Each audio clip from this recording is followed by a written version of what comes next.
Welcome everybody to the personal development section of this course. We're going to go over a little bit today of what is personal development, why is it important, and how can it serve you. I know for myself, I had a lot of work to do in this area. My life was on fire when I was addicted to drugs and alcohol and I was first getting sober. I certainly had a lot of personal development to do. And the great thing about this module is that it's all encompassing. There's so much to focus on. There's so much improvement to be had when life isn't going too great for yourself. And a saying that I know that you like is, when we're not growing, we're dying. And that is basically what personal development is about. We're going to discuss basically why it's important and what this entails. Yeah, like he said, personal development encompasses absolutely everything. And it's the art of getting awesome at things.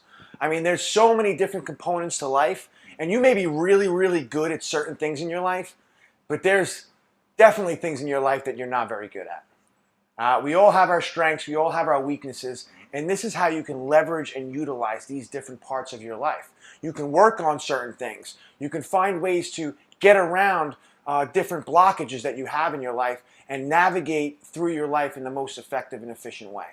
Yeah, and what I like about this topic too is that a lot of it comes down to discipline. And a lot of it comes down to doing the things that we don't necessarily want to do, but the things that we need to do. And whether it be reading books, working out, being more social, a little bit of everything. There's a lot of things that we might have certain fears tied to, but the discipline of continuing to move forward and grow as an individual, it always wins. Discipline is undefeated. And if you're going to be relying on motivation to do certain things, the motivation is not there all the time. And that's one of the tricky things. People wait for motivation to do the right thing for themselves, and a lot of times it's just not there.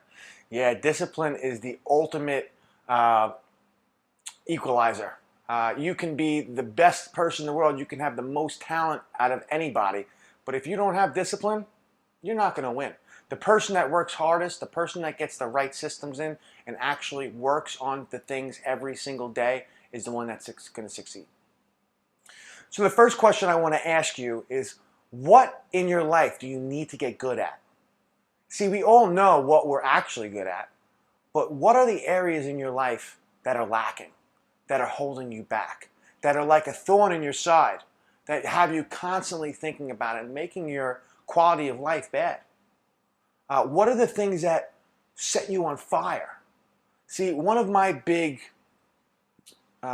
theories is you want to double down on the things that you're super passionate about, because that's what's going to fuel you to success. Double down on the things that get you excited, that you're good at, that get you up in the morning. And then find ways to improve in the areas that you're lacking. Find ways to overcome the issues and challenges that you might have in your life. Because there are certain things in our lives that we're never going to be really good at. Yeah. You know, you have to find ways to either delegate them to somebody else or delete them from your life. And there's also areas in our life that we've been ignoring for a while in our lives. And I'm sure being so early in recovery, you could think of one or two or maybe even 5 different areas in your life that you really need to improve in. Yeah, absolutely. I mean, you hit the nail on the head. I think fear really deters people from becoming their best selves. I know that was the case for myself. I had a lot of fears, and it was in the form of procrastination. I was a great procrastinator, and I can still be at times, you know. I mean, listen, old habits die hard, but like we've been talking about, it's the discipline of doing certain things that I felt like I needed to do. I remember there was a point in my life where, and this was well into my sobriety. I was about 4 or 5 years clean, and my life had become a dumpster fire all the way around because I was doing a lot of things that were not contributing to my growth. You know, I was in a toxic relationship. Nothing against her. A lot of it was my own stuff. I had a gambling issue. I wasn't in good health. I mean, there were so many different compartments of my life that were not healthy for me. And the fear of having to face these things really held me back because I knew I needed to face them. and I kept putting them off, and I was procrastinating, and eventually things just got so bad where I was like, you know what? To hell with this. I gotta change my life. I didn't get sober to settle and sink, and I just got overwhelmed, but also it fueled me, it motivated me. And there's that word, I use that as like with an asterisk next to it. But I did have motivation to do something to change my life, because I knew that sustaining my life this way without growing and without becoming better, it wasn't sustainable for my recovery. Eventually, we go back to old habits in other ways too. And so we're going to talk a little bit about different ways, different things that we can do to focus on. Excellent. The next thing we're going to go on is something called the Wheel of Life. And this is a super, super powerful exercise that I do with all of my clients, because it really puts things into perspective of where you are and what's important to you, where you're lacking, where you're doing really well. And it really gives you an overall view of where you stand in your life right now. So the Wheel of Life is a very, very easy, simple, but very effective tool that I use with my clients as well. You're going to draw a circle on a piece of paper, and then you're going to split it into 8. You're going to split it into a pie. Like a pizza basically. pie. That's right, like a pie. You're going to go one down the middle, and then across, and then 2 lines through there. So you're going to split this into 8 different sections. And I'm going to write them as we go about it, and then I'll show you as well. One section is going to be finances. Finances is going to be one of these sections. The next is going to be personal growth, which we're talking about today, so you're on your way there. That's right. Then we're going to talk about health is going to be another section. And then the 4th section is going to be family. The 5th section is going to be relationships. The 6th section is going to be social life, which is very important as well. Attitude is going to be your 7th. And the 8th is going to be career. Couldn't have did it better myself. Right. So your complete circle is going to look like this.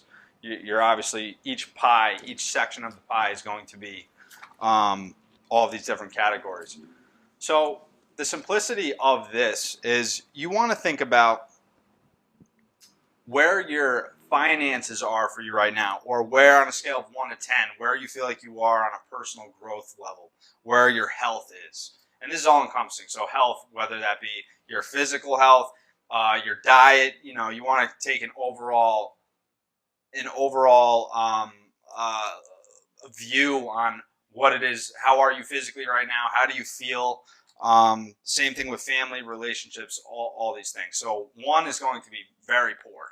1 is terrible, which honestly, I get these in certain categories with a lot of my clients. So if you're at a 1, that's okay. It means there's a lot of room for growth, as we've said before. 10 means you're doing phenomenal. So what I want you to think about is where are you right now? Let's say your finances are terrible. You're at 2. You're at 2 or a 3. You're gonna put 2 inside that pie. You're gonna put 2, and you're gonna put a line right where that would be. So it's gonna look something like this. This would be at the bottom. That would be 2. You're gonna go around the circle. Personal growth. Where do you feel like you are? Maybe you feel like you're at a 3 or a 4. You're not feeling too great about where you're at in life. Your health. Maybe you think you're at a 5. You think it's okay, but there's a lot of room for growth. So you're going to go around family, relationships, social life, attitude, and career. You're going to then think about how driven are you on a scale of 1 to 10? How important are these categories to you? Now, the difference here is, let's say your health is at a 5, right? Let's say you think you're going to take an honest inventory. You think you're at a 5. But how important is health to you? How important is it for you to have a healthy life? How important is it for you to have to be a healthy power of example in your family? Most people, and I've done this exercise probably 100 times, you're at a 9, you're at least at a 9. I mean, if you don't have your health, you don't have anything, you know? So most people put 10, to be quite honest. So what this is going to do, let's say it's a 10 for you. A 10 is what you're striving for. A 10 is what you want for yourself. You want to be in shape. You want to feel good about your body. You want to feel good about the things that you're eating. And so the idea here is you're gonna mark where you're at, and it's a 5, right? 5 would be in the middle. But you also want to get a second marker and kind of make an outline of where you want to be. You know, get a red marker or get a different color pen, whatever the case may be, however you want to do this exercise. But get 2 different colors. Now you're at a 5, but you want to be at a 10. Now this is a very easy and direct way of seeing how big the gap is of where you want to be. Where's the gaps? Right. And you're going to do this for all different We all sections. have them. Yeah, absolutely. You know, I have gaps. I could do this for myself right now, and there will be gaps of where I want to be because we're continuously wanting to grow, and this is a good exercise for that. So when you go around the circle and figure out where you are now, what's your attitude like? Where do you feel like you are in your career? Where do you feel like your finances are right now? Your personal growth, your health, your family, your relationships. You're gonna see it on paper of the present moment. Now, the second part of this, just like I said, is how important are these categories to you? This is what you're shooting for in the future. This gives you a target. This gives you an aim to be able to work with and to be able to build leverage within yourself to see this on paper of, hey, wait a minute. You know, my social life is really poor right now, but it's very important to me. I like to have friends. I need to network, and right now I've been isolating because I've been getting high and I've been to myself, and it's at a 2, but it's an 8 for myself. So this is a category that you obviously need to work on. Now, after you're done figuring out this chart for yourself, I want you to make a list underneath in each category of what are you going to do in each of these sections to improve. If your career is at a 3, but you're very driven by doing something that you really enjoy, and you want to have a good career, then what are you going to do to focus on this area? What are some things that you could start to work on immediately, right now? And that could just be getting your resume together. Start making some calls. Start working on some skills in your career, your field, that you've been maybe neglecting for a long time. So what you'll find is after this exercise, you're going to have a clear map of where you are now, where you want to be, but also what are the list of things that you're going to do about it. How you can get there. Yeah. What are you going to do about it? You see it in front of you now. You see all the things that you need to work on, but now you need to make little baby steps, little bullet points of things that you can concentrate in each area. And you might see that there's a big list, that there's a lot of work for you to do, and that's okay. Because we need to be able to be honest with ourselves first in order for us to actually make a change in our lives. So that's what this exercise can do for you. It's very beneficial. One of my favorite exercises, and this will set the standard and the bar of where you're going to start and how you're going to start leading into where you're going to go.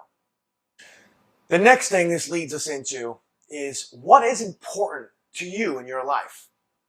And from all my years of self-development and psychology and all the things, I've learned that it boils down to 6 human needs that everybody shares.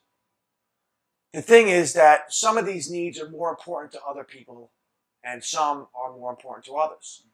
The first out of these 6 needs is certainty. Certainty is all about security. It's about being in your comfort zone. It's about knowing what's going to happen next. Because we all know that one of the biggest fears in human psyches is the fear of not knowing. How many times has this held you back? See, there's always a positive and a negative way to get your needs met. See, certainty can serve you or it can be destructive. For me, certainty held me back a lot in my life. I got a lot of certainty from doing drugs and selling drugs. I got a lot of certainty because I knew I was going to get high when I did drugs. I knew I was going to have people to do drugs with. I knew that if I was selling drugs, that people were going to want to be around me. And this was a very destructive way for me to get these needs met. Is certainty a really important need in your life? And how do you get it met? See, more positive ways to get certainty in your life is get a 9-to-5 job. Knowing that if you go to work, that you're always going to have a paycheck at the end of the week. Or hanging out with family and friends that truly love you. Joining a group that people have like-minded likes and hobbies and values. This is a way that you can get your certainty needs met. Find ways to get these needs met in a more productive, effective way. The second human need is variety. This is the spice of life. This is what makes things exciting, makes things interesting, intriguing. The total opposite of certainty. It's uncertainty, but we need both. That's right. Some people love to be in their comfort zone. Some people like to be crazy and spontaneous. It's the spice of life. Not to cut you off, what I always tell people too is when they're afraid of a change that's coming, I always say, how boring would life be if you knew exactly what was going to happen every single day of your life for the rest of your life? What would be the point of living? It's the variety, it's the uncertainty that actually, like you said, it's the spice of life. Yeah. It's the sazon to our meal. You know? Yeah, well, talking about meals, if you think about your favorite meal. Say if it's steak. You have steak the first day, it's delicious, right? You have steak the second day, it's still delicious. Third day, yeah, it's pretty good. Fourth, fifth, sixth. By the 10th day of you eating steak, it's not going to be your favorite meal anymore. You're not going to enjoy it. That's why we need difference in our life. That's why we need variety in our life, because without it, everything gets autonomous, everything gets bland, everything loses its luster. But the issue with this is that having variety in our lives can get us in trouble. Have you ever been in a relationship and wanted variety? Looking at the other man or girl walking down the street and getting smacked by your significant other? I mean, it happens. But there are beneficial ways to get variety met. Now, for me, I know I have my own business, and I get variety every single day. I don't know where my next dollar's coming from. I don't know what client I'm going to get. It's a hunt. It's a hunt. I don't know. It's exciting for me. I need variety in my life these days. But going on vacation, experiencing new things, going new places. This is how you can get variety met in a more positive, fulfilling way. The third human need is significance. Now, this is very, very important to most people. The need to feel valuable or appreciated or important. This is huge. They say that people will do more at a job to feel wanted, valuable, and important and appreciated than they'll actually do for a raise in their salary. Because that need is so primal to feel like we're part of something, that we're important to other people, that we'll do so much for it. To feel appreciated. It goes along with respect and appreciation as well. Yeah. And I got this in all the wrong places. I felt significant as a drug dealer and doing drugs. I was like, wow, I'm the man. Yeah. I have money in my pocket. I was invited to all the parties. But it was a full sense of significance. I was just blowing myself up, puffing myself up until I met my destruction and demise. There are so many different ways. If significance is an important need in your life, then find a positive way to get it met. Find a way to add value to a community, a purpose, a job. Join a team. Go to the gym. Feel significant about yourself. Start gaining your muscles and feeling confident and important. Start donating money to a cause. Get your name on top of a library. Figure out a way to find significance in a more productive way. Because finding a full sense of pride and significance through doing things that are destructive and ruining your life is only going to last so long. And it feeds your ego. Yeah. It feeds your ego, which is absolutely the separation of other people, which is what's hard to. It's hard to understand that, but humility is what connects people. You can feel significant and be humble at the same time, Yeah. you know. And it's the ego that separates us from feeling like we're one with other people. Yeah. You know, it's hard. It's like the selling drugs part. Like I can relate to. I really can because it does. It fills your ego, but it's not. Obviously, it's not in a good way because you're not helping anybody. You're harming people, and you think you're above everybody else as well. Yeah. It's super egotistical, and it's super destructive. But we all have ways that we're getting this. The reason why I'm going over this is because I want you to address the way that you've been getting your needs met and asking yourself, is it positive or destructive? And how can I, if it's destructive, how can I get this need met in a more beneficial, positive way that's going to help me and the people around me? Because we're here for a reason. We're in recovery. We're addicts for a reason. We did drugs to solve a problem in an ill-advised way that only created a bigger problem. So we're trying to reconstruct that and figure out more positive ways to get these things done. Now that brings me to the fourth human need, and that's love and connection. And love and connection is powerful.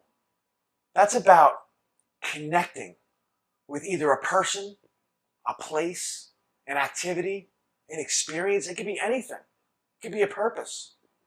When people think of love, they think of between two people intimately. But you can have love for anything. You can love the Mets. Yeah. You know? That's for sure. It's like, I approve this message. Yeah, you can love all kinds of things. You can love drugs. I know I loved them for a long time. It was a one-sided relationship. That's right. But I absolutely fell in love. You give everything to it, and it takes everything. Yeah, it's the most abusive relationship you can ever be in. But there's definitely a connection there. Yeah. I mean, you're enthralled by it. You just can't stop it. You're yearning for it every single second of every single day. But find something to love that's going to fill you up, not tear you down. Find a purpose in your life. Connect with a passion. Pour into your boyfriend, girlfriend, wife, husband, family. Find a way to get this need met in an incredible way because love is the ultimate multiplier. The problem with it is, if you're loving the wrong thing, it's going to multiply you in the wrong direction. So find things to pour your love into, to connect with, that's going to be beneficial for you and the people around you. Including yourself. Finding love for yourself. If you don't love who you are, you can't possibly get into a healthy relationship or find meaningful connections with other people if you don't feel good about who you are. Yeah. And I've definitely had this issue before in my life. I didn't love myself very much. Now I love myself to death. I'm my biggest lover. But you have to find the proper way to get these needs met. And the fifth human need is growth. This is one of my favorites because growth is one of those needs that there's no way to do it negatively. There's no way to grow in a bad way. The only thing that you could possibly grow is your drug dealer's pockets if you're doing drugs. It's the only thing that's going to grow. And sometimes the growth doesn't feel positive. Yeah. Sometimes the growth doesn't feel like it's a good thing for us, but sometimes it's the best thing that we could ask for. Yeah, and the way that I grow is I'll read a book, I'll go to a seminar, I'll learn something new, I'll pour into a relationship, I'll help somebody, I'll find something that's going to make me bigger, better, stronger, wiser, smarter, more handsome. Mm-hmm. And there's always a way to improve your life in some kind of way because it's great. Because like we said earlier, if you're not growing, you're dying. So if you get yourself moving in the right direction, you'll always be growing. Yeah, and you can grow by addition by subtraction. You can grow by cutting off toxic people in your life that you know don't belong in your life anymore. And sometimes you could just take a look around and say, what are the things I could take away in my life that can actually boost me up even more? And sometimes it's not just about reading and doing other things. It's negating the people in our lives that just don't belong there anymore. I love this guy. This is why I keep him around. He's like the almighty Buddha over here. Thank you for those wise words. I totally agree. Fantastic. Excellent. And the last human need that we're going to go over is contribution. Contribution is amazing. Contribution is taking the attention off of yourself and looking at other people. Looking at something bigger than yourself. And this is amazing because this is where exponential synergistic effects happen. Especially when you take the attention off of yourself, this is where amazing things happen. They say the cure to depression is selfless service to others. This is where legacy happens. This is where you make an impact in this world greater than yourself. I mean, this to me is the most fulfilling thing you can ever do. And this is of a spiritual nature. You're not thinking, oh, what about me, I, what's in it for me? You're thinking, how can I improve this world? How can I impact people, experiences, purposes to improve this world in a better way? And it's not about me. It's the most selfless thing that you can do in your life. And this is about helping people that can't really help you. Maybe going to a soup kitchen or a homeless shelter and helping somebody else. Or maybe just being part of a team and helping them get a goal created. Joining a job and adding value to that life. It's adding value to something outside of yourself. And when you tap into this, when you realize the power of contribution, your life will change forever. See, for me, one of my missions is to impact 1 million people. I know you try to blow me out of the water with that contribution factor. With 50 million. 50 million people. Well, together we're going to do 51. 51 million people. That's the ultimate multiplier. We're contributing to each other's efforts. That's where the power is. Because if I just keep thinking about myself, who am I going to impact? Myself? Yeah, and I think something that's really important with contribution too is that it's not, when you're contributing to people, it's not manipulation, right? Because giving and expecting something back is manipulation. That's not contribution. Contribution is about trying to make an impact on people and just wanting to see them do well and just wanting to have a positive impact. And it's important to kind of distinguish the two because a lot of people get things crossed up to where, well, if I contribute and I give something to somebody, I should be getting something back. Right. Well, it's transactional. This is not contributing. You give what you're right and your left is out. This is a business transaction right here. That's not contribution. And what a lot of people don't realize is that when you contribute and you have no expectations, you get it back tenfold anyway. 100%. I absolutely agree. Now that we went over these 6 human needs, I want to address something. The reason why I brought drugs and selling drugs up on the first floor is because if anything in your life fulfills 3 of these 6 human needs, you will physically, mentally, and emotionally get addicted to them. And the reason why I brought up drugs and selling drugs is because it fulfilled 4 out of my 6 human needs. That's why I was so addicted to it, and that's why you're so addicted to your negative behaviors. So I want to ask you, what are the negative behaviors in your life that are fulfilling these needs and that you just haven't been able to get rid of? Because that's why.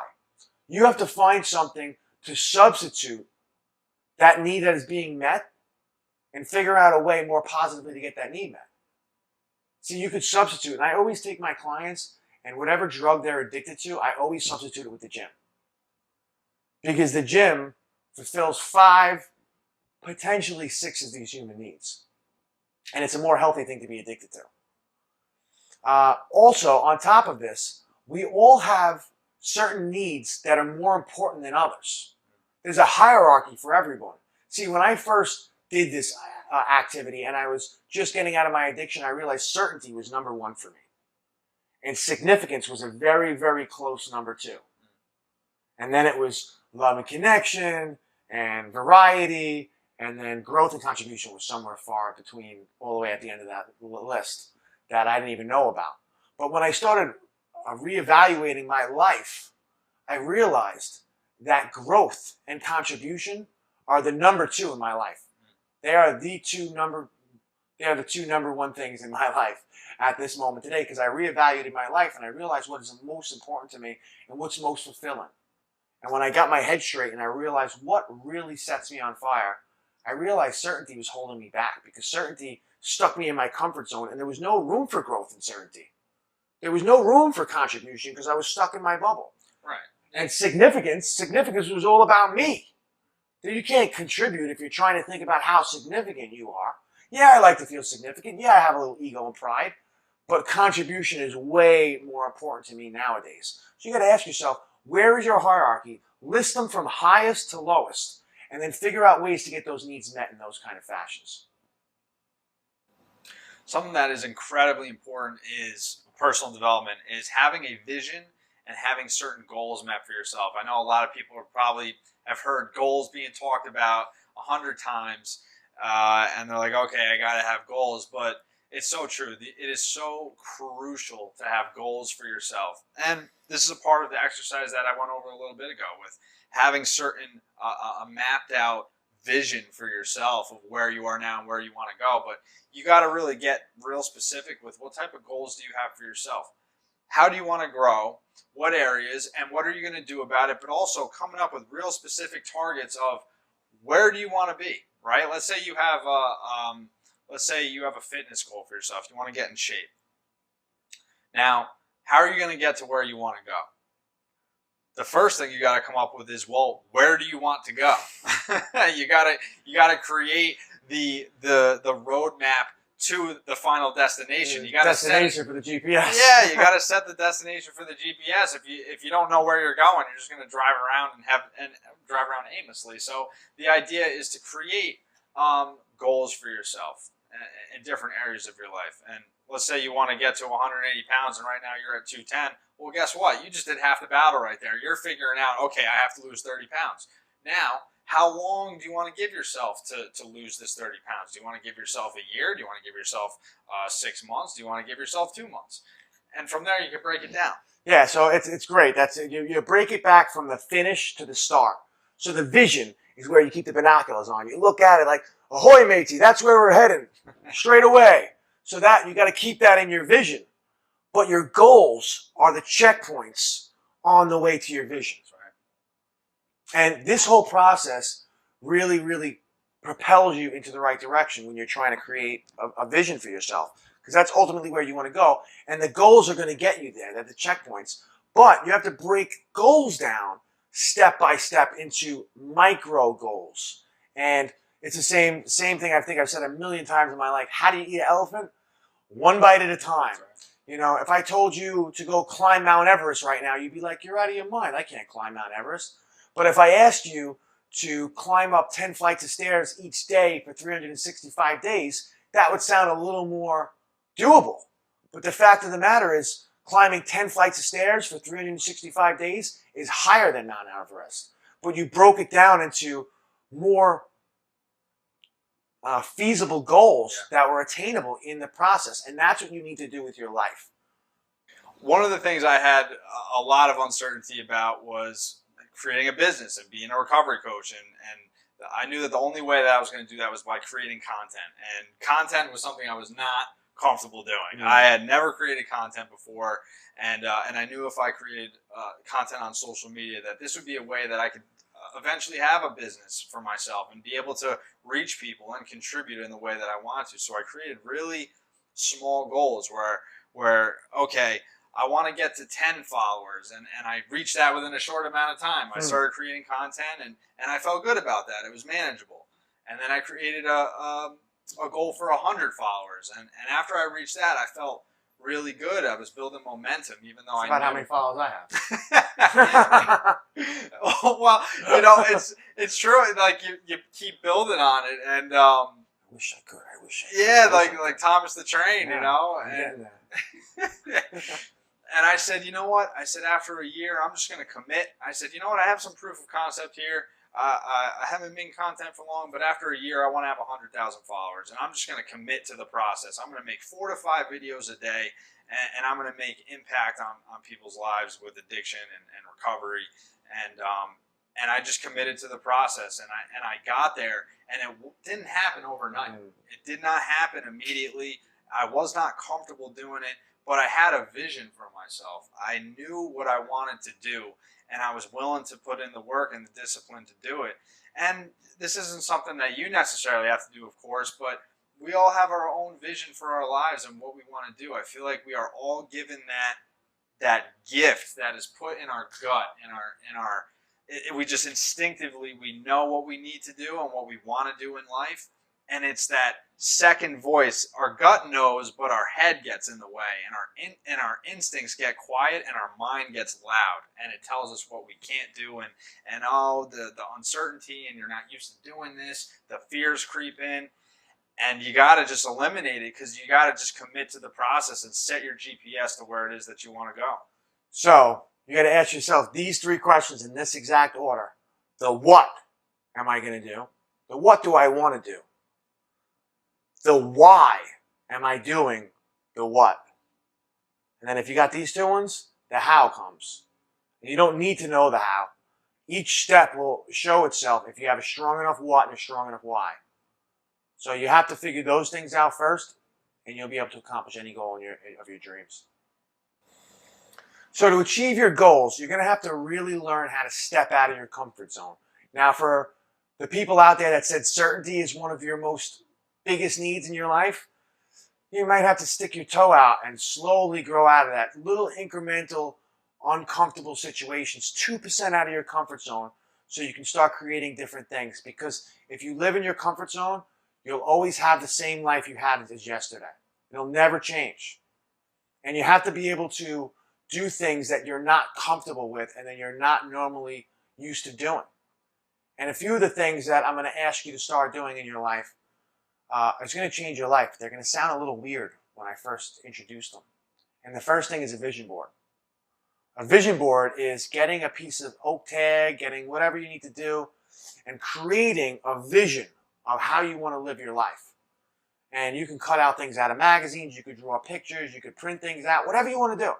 But put on this vision board every single thing in your life that you ever wanted. And let me tell you, this works. I have a vision board right above my bed. I have a big, huge oak tag right above my bed, and it has all of the things that I want to accomplish. And let me tell you, anything that I've ever put on this board has come true. It's actually insane. It's out of control insane. Yeah. I wanted to be an international best-selling author. I got it. I wanted to be an amazing recovery coach. I got it. Life coach. Got it. I wanted to teach classes. I now teach life coaching and recovery coaching. I wanted to be an incredible drug interventionist. That happened too. I wanted to meet an amazing girl. That happened too, a few times. Any goal that I ever had, whether it was monetary, whether it was vision, whether it was health, they all came true. And it's the repetition of actually seeing it each and every single day and visualizing it in your head. I could say this, it's actually proven that if a racer wants to be a gold medalist, he actually closes his eyes and visualizes the entire race in his head. And they actually put things on their body to see how it was working and how their brain was working. And the same exact things were triggered while they were visualizing it in their head than they were as they were actually racing it.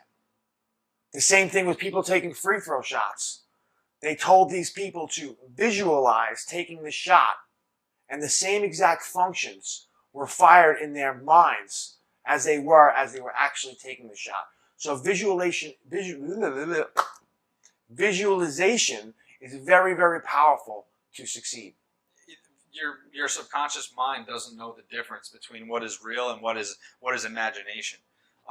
You listen to the greats like Michael Jordan, whether it be Conor McGregor with fighting, Steve Jobs. They all talk about visualization, and when you dive deep into the self-development rabbit hole, it's a very common thing. And I know for myself, I used to drive my car before I was going to work and getting out of the gym in the morning, and I would say to myself, I cannot wait until I don't have to drive in morning traffic and go into work anymore. And it was something that I would think about all the time, literally, like, I cannot wait. I've never had my own business, but I can't wait to have my business, and I can't wait to be able to do what I love to do and live in a place that I love to live in. And all of these things that I wrote down earlier, a year or two prior, you focus on it enough and you just relentlessly pursue it, and it's scary how it actually unfolds. And people think it's hocus pocus and, all right, visualize, blah, blah, blah. I mean, I'm telling you, I can attest to it myself. I know for a fact that we have powers that we don't even realize, that we don't even know, because we're so used to society telling us to think a certain way. You got to go to work. You got to do this. You want to have the white picket fence and the enjoy retirement when you're 50 and 60. No, I want to enjoy my life now. And we're not told a lot of these things about the subconscious mind and visualizing and meditation and personal growth, and there's a reason for that. So we're trying to steer you in the right direction, even if it sounds a little crazy. There's definitely a method to our madness. Yeah, and the second part of visualization and vision board is affirmations. Affirmations are the auditory visualization and manifestation creation. This is saying things over and over and over and over and over and over and over and over and over and over and over and over and over and over again until you actually start believing them. I know for myself, I always, when I first lost my leg, I thought I was disabled and I was crippled and I was no good and I was half the man I used to be. Now I identify as a one-legged warrior. I believe that because I've said it over and over and over and over and over, and I actually became it. And I became strong and powerful and unstoppable and all these things. I speak about myself like I am the most incredible thing on the planet because it's starting to come true. You can't see it? I mean, at one point I was very self-conscious. I didn't have anything going for me. Now I could do absolutely anything in my life. And it's amazing because both are true. If you were to still tell yourself that I'm crippled, I'm this, I'm that, that person would be correct. Yeah. Just as much as the person who is telling themselves that I'm unstoppable, I could do whatever I want to do in life. They're correct too. There's a very, very famous quote. Whether you tell yourself you can or you can't, you're right. You're right. You're right. Whether you say you can or you can't, because whatever you believe, you're going to do. If you say you can, you're going to be able to. I just got goosebumps saying it because it's the truth. Yeah. If you tell yourself you can, you can't. You'll never be able to do it. Tell yourself you can, you always will be able to. And the third part of this manifestation is writing things down. Write things down. Write your goals down. Write them down in the morning. Write them in the evening. Write them at dinner time. Whenever you can. Write your goals down every chance that you can. Carry them around. Look at them. See them. Always have them in the forefront of your mind, because when there's an opportunity to achieve those goals, your mind will pick up on it. Your mind will go after it and figure out a way to attain that goal because the opportunity arised. See, all of these visualizations, auditory, visually, and all these different things, all work because you become your thoughts. You become what you think of the majority of the time. So if you believe you're going to do something, you're going to do it. Find ways to reaffirm the things that you want in life, and they'll come true. See, we all tell ourselves that we have some kind of past or some kind of story. And we believe whatever story we tell ourselves, and we lead our future into that false narrative, whatever it might be. Sometimes some cocky people walk around like, yeah, I'm the man. And you know what? There are a lot of good things happen to them.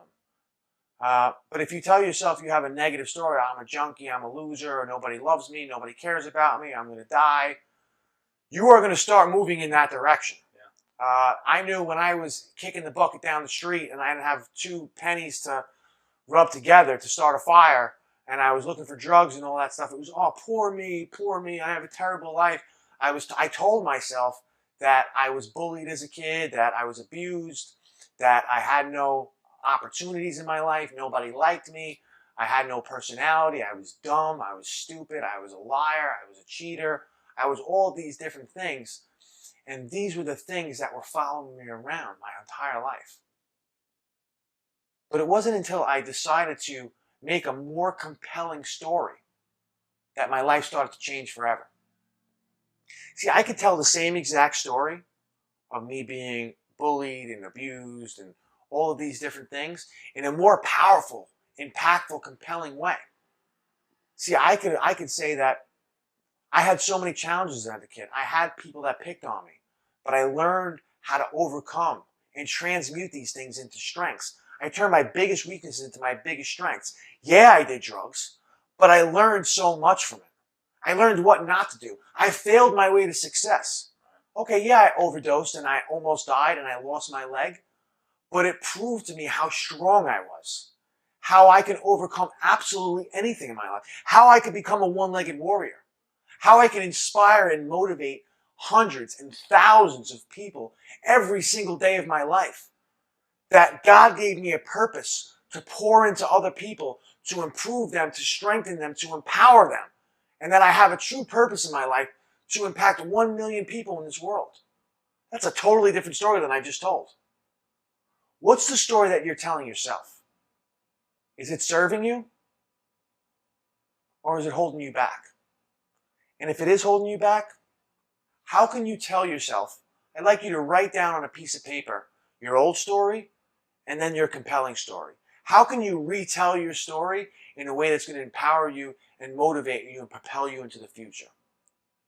Write that down and then read them both out loud and tell me how one makes you feel and how the other. And choose which one you want to live by from this point on.